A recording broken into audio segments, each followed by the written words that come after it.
Chapter 145 to 147. It turns out that when a blade is held against your forehead, even the most stubborn person will lower their stance.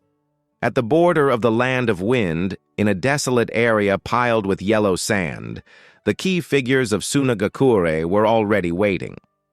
Rasa, with his short auburn hair, stood at the forefront of the group. Normally a stern and severe individual, he forced a smile under these circumstances. Yuto Hyuga, Tsunade Senju, Araki Ryuji. I've long heard of your great names. Lord Kazakage, Yuto greeted with a polite bow, displaying the refined elegance characteristic of the Hyuga clan. Tsunade gave Rasa a slight nod, acknowledging him. Araki Ryuji maintained his usual cheerful demeanor, dissolving any awkwardness with his words. Before long, both sides were engaged in amicable conversation, creating an atmosphere as harmonious as an oasis in the desert. This seemed to start things off on the right foot, reassuring Rasa that Konohagakure wouldn't make things too difficult for them. "What did you just say, Hyuga boy?" Chiyo's voice almost shattered the roof, sharp and filled with incredulous anger. "Send the fourth Kazakage's child to Konoha as a hostage?" "Hostage? What hostage?" Yuto blinked innocently. "The desert is harsh and cold. As the Kazakage's child, they deserve a better life. Konoha, with its abundant resources, is the best place for nurturing." "No, absolutely not!" Chiyo slammed her hand heavily on the table. "Temari is a girl, and she's only 3 years old. How can she go to Konoha?" "I heard she's the Kazakage's eldest daughter." "Doesn't she have a younger brother?"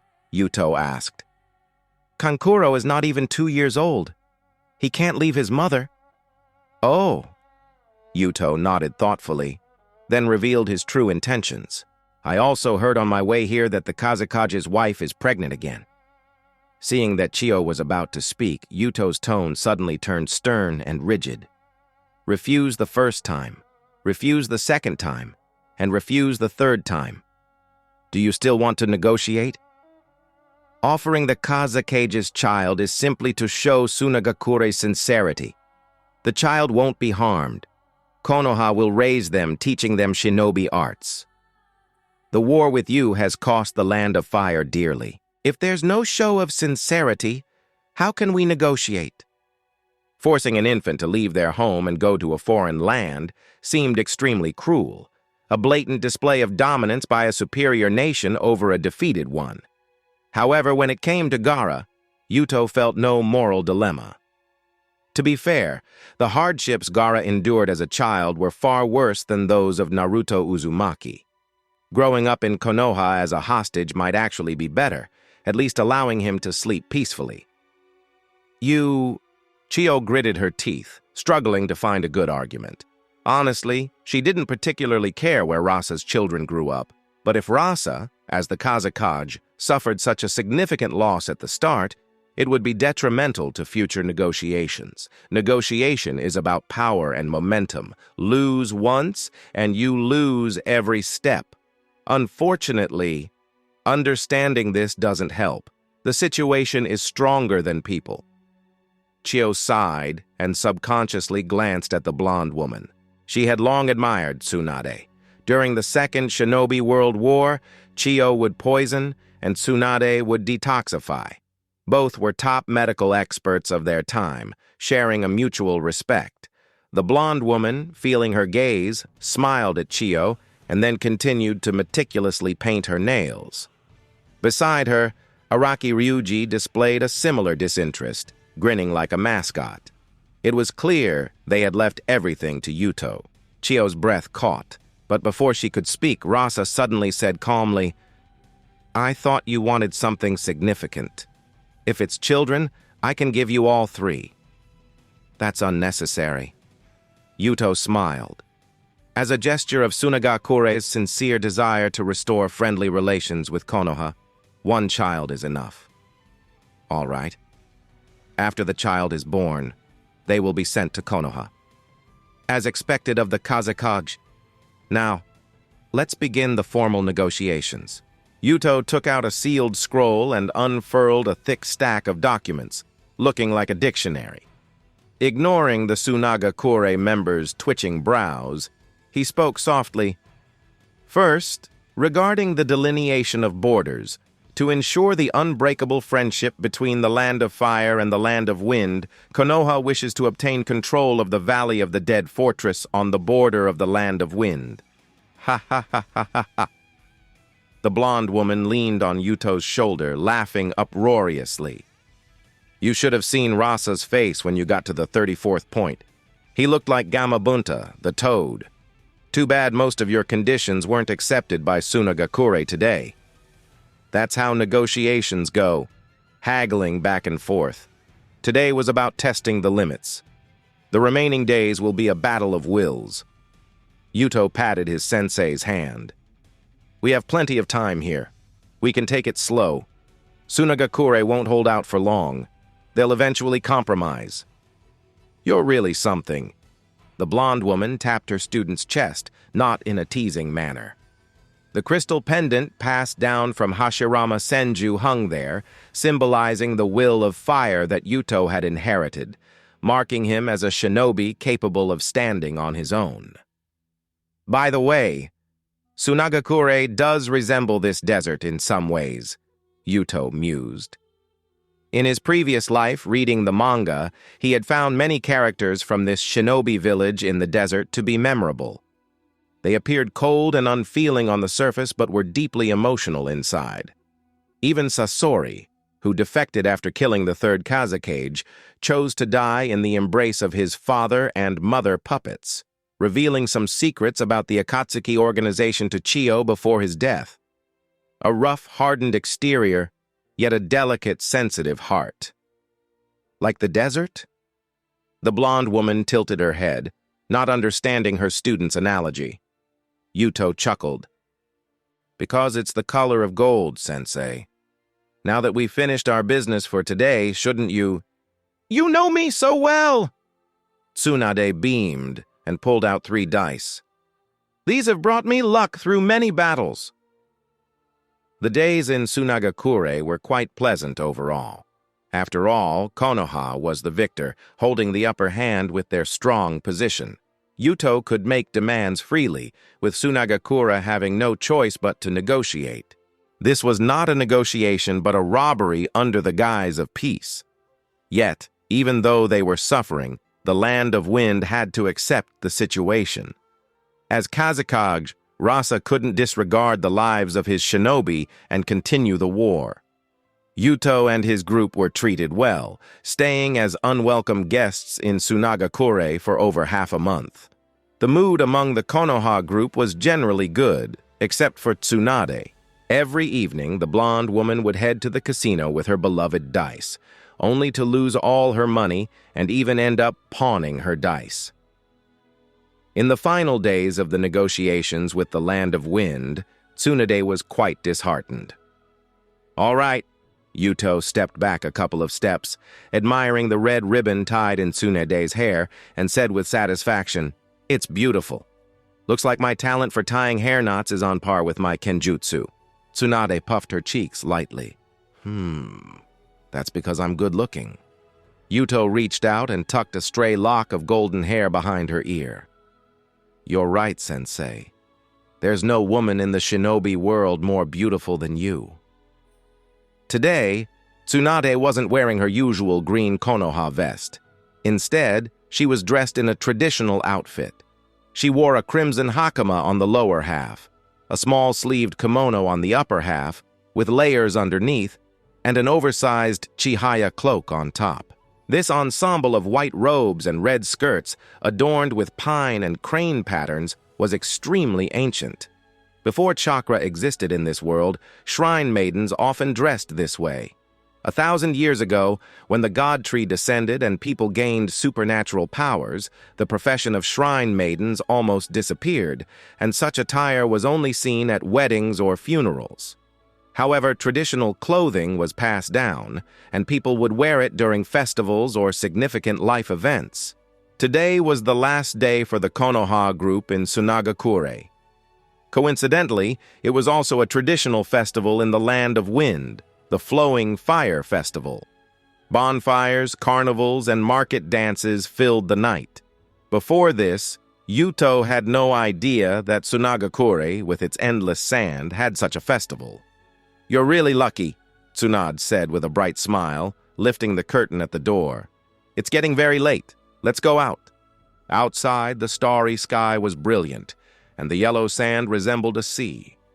Surrounding Tsunagakure, countless low huts and wooden stands had appeared, filled with vendors and crowds from all over the Land of Wind.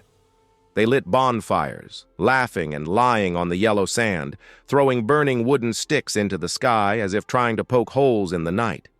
Konoha's biggest festival is Grand Sports Festival, but in the Land of Wind, the most lively is tonight's Flowing Fire Festival.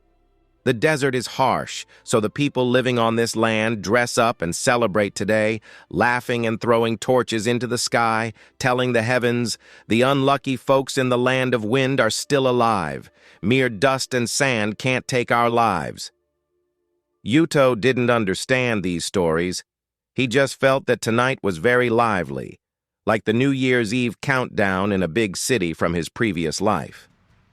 Tsunade pulled his hand and ran out of Tsunagakure to the market outside. The golden-haired woman first bought 2 masks for herself and Yuto, then shouted in his ear, "Pay up!"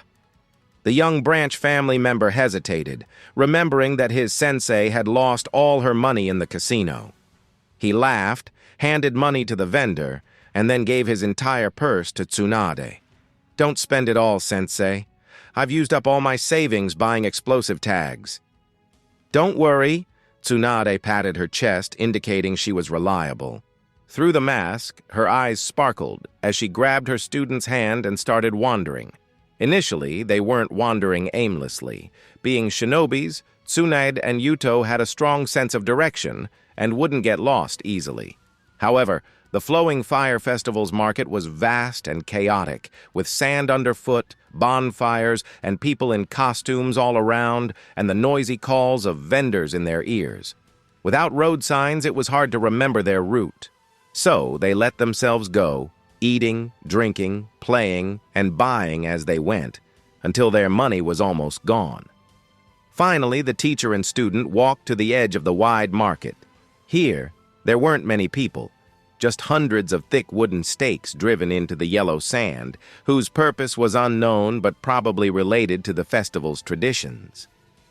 Phew. Tsunade exhaled lightly, leaning against a wooden stake and rubbing her shoulders. "Yuto, how long have we been walking?" 3 hours. So tired. "Hey, Yuto, do you remember that pig-shaped candy?" "I remember, we bought it. It was so good. Do you have any left?" "Here." Yuto opened his palm, revealing the small pig-shaped candy. Tsunade reached to take it, but the young man suddenly grabbed her wrist, lifted her hand above her head, and pressed it against the wooden stake. "Sensei, you seem tired. I'll feed you instead." Yuto lightly lifted Tsunade's mask to just below her nose, revealing her fair, smooth chin and rosy lips. Blinded by the mask, Tsunade trembled but didn't resist, leaning softly into Yuto's arms, waiting to be fed. Both knew that the lips about to be touched couldn't possibly be just for the candy. Jingle, jingle. However, at that moment, a bell rang. "Candy for sale. Handmade candy." Tsunade snapped out of it, pushing Yuto away and hurriedly putting her mask back on. "The candy is so good, I'll buy more." Then she ran off in a flash. "Just 3 centimeters!" Yuto regretted, slapping his thigh and looking at the disappearing blonde. He knew his sensei would avoid him for the next few days. Annoyed, he looked up at the candy vendor. No wonder he has so much candy left. An itinerant vendor with such low emotional intelligence, really? Yuto approached the candy vendor, annoyed. "Boss, give me 2 pieces to try." "Sure." The vendor's voice was extremely hoarse. His exposed skin looked like withered tree bark, dry and loose. Yuto hesitated, softening his tone. "How old are you?" Very old, young man. What shape candy do you want? The old man, hunched over, his hands steady, quickly rummaged through his bag. A bird shape. Elder, how old is very old? Older than anyone you've ever met. The old man smiled, handing him a bird-shaped candy. Young man, was that your girlfriend just now? Seems she's someone you care about. The old man felt a bit guilty. Sorry, old eyes are dim. I disturbed you. No problem, Yuto waved generously. Being young is great, the old man sighed. You can make up for mistakes right away. There's plenty of time, unlike us old folks who have to roam the streets buying candy to fix things for our grandchildren. As he spoke, he raised his hand. Young man, do you recognize this? The old man's skeletal fist was clenched, with his thumb pressed on the second joint of his index finger, leaving a gap in his palm. In an instant, the world went silent. Yuto felt as if he had fallen into an icy abyss, with long-buried memories roaring violently. 3 years ago, Shinosuke Hyuga made this gesture too. Finally found you, little bird, pecking at the cage. The old man's hoarse voice reached Yuto's ears. At the same time, excruciating pain erupted in his brain and eyes. The world spun, darkening in the overwhelming agony. Caged bird activated. The cursed seal remained the same, but the caged bird was no longer the caged bird of the past. In the moment of extreme pain, Yuto's wrist shook as he took out a forehead protector from his ninja pouch and slapped it onto his forehead. With a crack, the upper part of the mask shattered, and the god's mask placed inside the forehead protector adhered to his skin. The blood of the Otsutsuki clan flowed within him, and the ocular power and chakra of the sage's lineage roared within him. The cursed seal was forcefully suppressed, and the caged bird symbol on Yuto's forehead vanished, leaving only a rhombus-shaped Strength of the 100 seal. Huff! Huff! Yuto panted heavily, the remnants of the pain still tearing at his nerves. An old, withered man popped a candy into his mouth and chuckled. It seems I guessed right. You're not going to take off your mask? Is your face really that ugly? Yuto coldly stared at the old man. The pain gradually subsiding, a golden long sword appeared in his hand, surrounded by repulsive and attractive forces like invisible giant pythons. Young man, you're really impatient. The old man shook his head. You're planning on fighting me so close to Sunagakure? You want everyone to know your identity? And for me, being seen by the Senju girl will be quite troublesome. Yuto frowned. We change places? Fine. Yuto picked up the mask fragments on the ground, leaped into the air, and flew swiftly into the desert, with the old man yawning and shakily standing up to follow. In Yuto's Byakugan vision, he could clearly see all of the old man's movements. He wasn't flying like Yuto, nor running, but sliding at high speed on an invisible air path, as if sitting on a slide. A movement method I've never seen before. Yuto frowned and accelerated again. After half a minute, the two stopped in the deserted depths of the desert. Yuto's hand flashed with golden light as the Kumoneba reappeared. In mask mode, he had 2 minutes and 12 seconds left. He had to kill this man. He gazed at the old man's pure white eyes, slowly removed his mask, and revealed a youthful and handsome face.